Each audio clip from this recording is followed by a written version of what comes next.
បាទជំរាបសួរលោកពូបាទជំរាបសួរគ្រូបាទលោកពូមានឈ្មោះអីដែរលោកពូខ្ញុំឈ្មោះផុនផនបាទលោកពូមានអាយុប្រហែលហើយលោកពូខ្ញុំអាយុ62ហើយគ្រូបាទលោកពូចង់ដឹងថាពីមុនមកលោកពូមិនទាន់បានប្រើផលិតផលណាកូស៊ីនេះ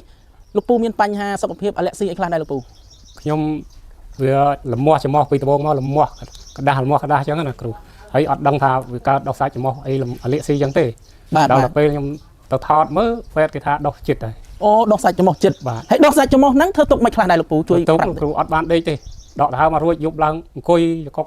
អង្គុយមកដេកអត់បានទេបាទហើយធ្វើទុកមិនទៀតមានលមាស់ភ្នែកលមាស់ភ្នែកតិចលមាស់ឈឺក្បាលឈឺមកជាងបាទ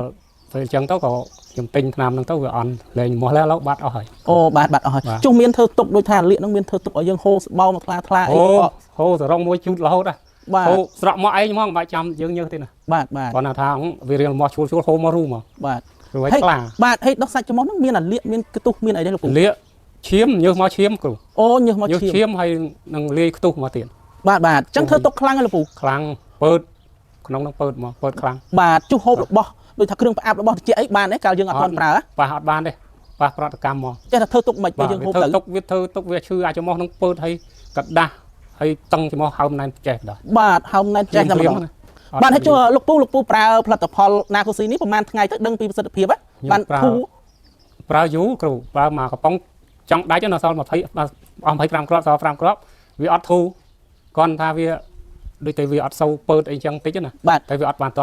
ធូរច្រមុះហ្នឹងទេបាទអញ្ចឹងប្រើអស់25គ្រាប់ដឹងធូរលោកពូបាទវាគាត់ថាវាអត់សូវពើតពេលខ្ញុំប្រើដាច់មកកំប៉ុងទៅខ្ញុំអត់បានទិញទៀតខាន3ថ្ងៃធ្វើទុកខ្លាំងក៏សម្រាប់ចាត់ទិញមកកំប៉ុងទៀតត្រូវបានបាត់ហ្នឹងអូប្រើអស់មកកំប៉ុងទៀតបានជាបាទអញ្ចឹងលោកពូបច្ចុប្បន្នហ្នឹងប្រើអស់2កំប៉ុងហើយអស់2កំប៉ុងបាទអញ្ចឹងលោកពូអស់2កំប៉ុងហ្នឹងលោកពូជួយបញ្ជាក់មើលជាទៅលើអីខ្លះដែរលោកពូវាជាវាបាត់ឈឺក្បាលបាត់អីភ្នែកហ្នឹងក៏អត់ស្វាងហើយអត់លមាស់ទៀតទេវាជាអីវ៉ាន់ហ្នឹងក៏មុនមាស់ទៅឆ្កៀលអញ្ចឹងបាទឥឡូវហ្នឹងបាត់អស់ហើយអាចមាស់ហ្នឹងក៏លែងមានសបោមានហៀមានតឹងអីចឹងអត់មានពើតអីបានថាខ្ញុំថាបាត់ហើយព្រោះឥឡូវអស់ឆ្នាំហ្នឹងតាំងពីយូរហើយកន្លះខែហើយបាទលែងរើមកវិញអញ្ចឹងអត់ទេអត់មានទៅទុកអីវិញផងបាទចុះអាសាច់ដុសសាច់អីហ្នឹងបាត់អស់ហើយបាត់ហើយព្រោះអស់តាំងអស់អីហើយចុះស្បោហើយនឹងថាមានឈាមមានអីហូរហ្នឹងលែងមានបាត់តាំងលេបកំប៉ុងទី1អូបាត់តាំងពីកំប៉ុងទី1គាត់ថាវាអត់តាន់បាត់តឹងអញ្ចឹងណាបាទហើយសុខភាពលោកពូហ្នឹងឈឺប្រហែលឆ្នាំហើយយីបើគិតទៅ10ឆ្នាំ20ឆ្នាំហើយដែរអូយូរហើយដែរវាកដាស់លមាស់ហើយអាភ្នែកហ្នឹងក៏លមាស់ញីខ្ញុំញីឡើងរបបភ្នែកអូរបបអារបបភ្នែកអញ្ចឹងធ្វើទុកខ្លាំងលោកពូខ្លាំងធ្វើទុកខ្លាំងបាទហើយទៅពិនិត្យគេពេទ្យគេថាមិនខ្លាំងដែរពេទ្យគេថាអាឡែកស៊ីច្រមុះឲ្យដោះសាច់ឡើងចង់ចិត្តដែរសល់បន្តិចដល់អញ្ចឹងទៅក៏ខ្ញុំអត់លេបថ្នាំពេទ្យទេព្រោះមើលទូរស័ព្ទហ្នឹងឃើញគាត់សភាលោកឲ្យសភាយាយមួយគាត់ចាស់ដែរគាត់ថាគាត់លេបបាត់ហើយបើមានបងប្អូនណាឈឺអញ្ចឹងលេបទៅក៏ខ្ញុំសម្រាប់ចិត្តទិញកំប៉ុងសាកមើលទៅបាទកំប៉ុងដំបងរៀងធូរលោកពូ